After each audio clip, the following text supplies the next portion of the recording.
চট্টগ্রামের বীরশ্রেষ্ঠ flight lieutenant Motiur Rahman cricket স্টেডিয়ামের সামনে আছেন সহকর্মী সাব্বির মিথুন। সরাসরি যাব তার কাছে।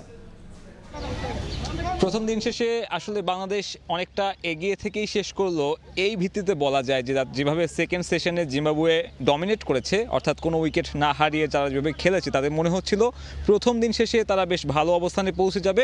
আগামীকাল প্রথম সেশনটাও হয়তো জিম্বাবুয়েকে অনেকক্ষণ সময় ব্যাট করা লাগতে পারে, তবে তাইজুল ইসলামকে কৃতিত্ব দিতে হয় নিজের 16তম ফাইভার পূরণ করে জিম্বাবুয়েকে এই ম্যাচ দিয়ে অনেকটাই ঠেলে দিয়েছেন।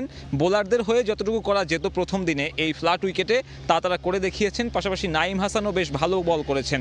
সব মিলিয়ে বলা যায় যে প্রথম দিন শেষে বাংলাদেশ কিন্তু এই ম্যাচে লাগাম কিছুটা হলেও নিজেদের হাতে রাখতে পেরেছে। এখন দেখার বিষয় যে পরবর্তীতে ব্যাটাররা আসলে তাদের দায়িত্ব কতটুকু পূরণ করতে পারে। 226 রান এখন পর্যন্ত হয়েছে, এখনও হাতে একটা উইকেট রয়েছে। জিম্বাবুয়ের দুটো টেল এন্ডার রয়েছে পিচে। আগামীকালকে সকালে যত তাড়াতাড়ি তাদেরকে অল আউট করা যাবে বাংলাদেশের জন্য ততটাই ভালো। তার পাশাপাশি বাংলাদেশি ব্যাটারদের আসলে বড় দায়িত্ব নিতে হবে। সিলেট টেস্টে আমরা দেখেছি ব্যাটাররা খুব একটা ভালো করতে পারেনি, সেখান থেকে ঘুরে দাঁড়িয়ে টপ অর্ডার ব্যাটারদের যতটুকু প্রত্যাশা বা যতটুকু সামর্থ্য রয়েছে তার থেকেও হয়তো বেশি দিতে হবে, কারণ আমরা জানি সাগরিকার এই উইকেট অনেকটা ব্যাটিং বান্ধব। তবে বাংলাদেশি স্পিনাররা যেভাবে টার্ন পাচ্ছে তাতে এই পিচে ফোর্থ ইনিংসে ব্যাট করা কিন্তু অনেকটাই কঠিন হয়ে যাবে। সেই হিসেব করলে প্রথম ইনিংসে বাংলাদেশকে যত বেশি ব্যবধান বাড়ানো যায় কিংবা জিম্বাবুয়েকে যত বেশি কম রানে আটকে রাখা যায় সেটাই হবে টাইগারদের এখন পর্যন্ত মূল ভাবনা। আর তাছাড়া টপ অর্ডার ব্যাটারদের সাম্প্রতিক যে ফর্ম রয়েছে সেই ফর্মটাও কিন্তু বড় মাথা ব্যথার কারণ এনামুল হক বিজয়কে আনা হয়েছে যিনি কিনা ডিপিএল দারুণ ছন্দে রয়েছেন। তাছাড়া সাদমানও কিন্তু ব্যাট হাতে খুব একটা দারুণ ছন্দে নেই। এনামুল হক বিজয় 1000-এর বেশি দিন পরে বাংলাদেশের ন্যাশনাল টিমে কামব্যাক করেছেন, অর্থাৎ তার জন্য একটা বড় চাপ।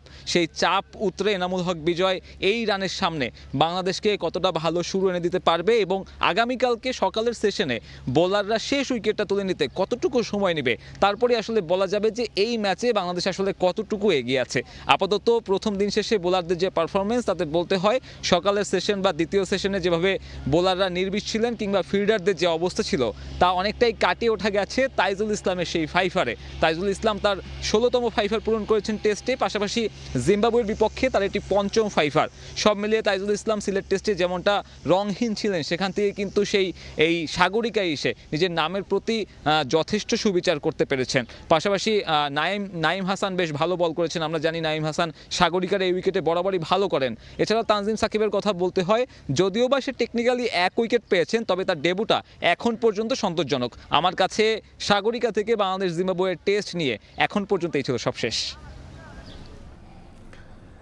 চট্টগ্রামের বীরশ্রেষ্ঠ flight lieutenant Motiur Rahman cricket stadium থেকে আমাদের সঙ্গে যোগ দিয়েছিলেন সহকর্মী সাব্বির মিথুন।